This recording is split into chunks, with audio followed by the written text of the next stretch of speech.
मेरे हथ विच बादियान दा फुल है, इहदे मैं 5 फायदे दसन लगा। फायदे बहुत सारे ने, अल्लाह की रहमत दे नाल कमाल हो जाएगा।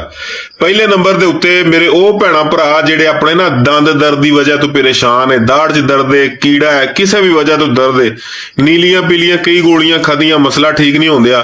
बादियां दा फुल इनू किसी भी अग दे उत्ते माड़ा जिहा साड़ के ना ते उस तो बाद इनू सफू बना लो, पाउडर बना के रख लो, एक चुटकी दंद दर्द वाली जगह ते रख के ना तो मूँह नू थोड़ी देर दबा के रखना है।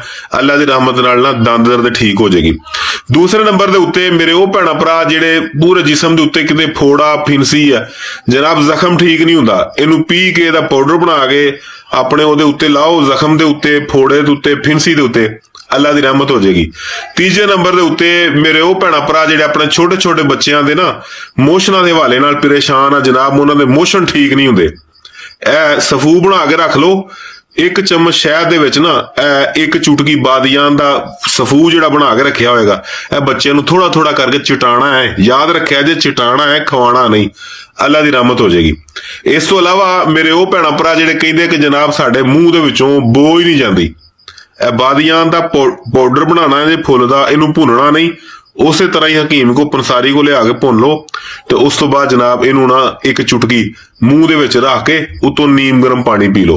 अल्लाह की रहमत नाल मेदे दी गैस, बद हजमी, तजाबियत, निजाम ही बेहतर होएगा तो मूँह की बदबू जिहड़ी है ना वो भी ठीक हो जाएगी। इस तो अलावा मेरे वो भैन भरा जिहड़े कहिंदे कि जनाब साडे बच्चों नूं खांसी, नज़ला, जुकाम आए दिन जनाब खड़खड़ सीने दे विचों आवाज़ आउंदी है, या बच्चों नूं काली खांसी लग गई है, जनाब रात नूं बच्चों नूं खांसी की वजह तो उल्टी आ जाती है, यानी कि शदीद किस्म की खांसी है, ਉਹਦੇ वास्ते भी तरीका कार यही हैगा कि इनू बादियां दे जिहड़े फुल है ना इनू साड़ लेना है।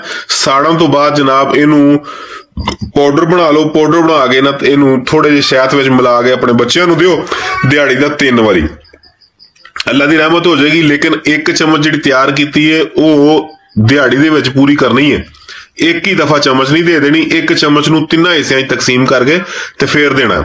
इस तो अलावा मेरे वो भैन भरा वड्डी उम्र दे विच होण या छोटी उम्र दे विच जिहड़े कहण ना कि पेट दे विच कीड़े ने, मलाप ने, ਉਹਦੇ वास्ते भी जनाब 3 बादियां दे फुल ਉਹਨਾਂ ਨੂੰ पी के पाउडर बना के रात ਨੂੰ सौਣ ਲੱਗਿਆਂ थोड़ा जिहा मिठा खा के ना ते नीम गर्म पानी दे नाल ਇਹਨੂੰ खा लो, अल्लाह की रहमत हो जाएगी। मैं 5 फायदियां की गल की सी, लगता वध दसते ने। अगली किसी वीडियो दे विच तफसील दे नाल इस हवाले नाल गल होएगी। दुआवां की दरखास्त होएगी, नबी पाक दे उत्ते एक दफा दरूद इब्राहिम पढ़ के कमेंट दे विच सुबहान अल्लाह लिख दे।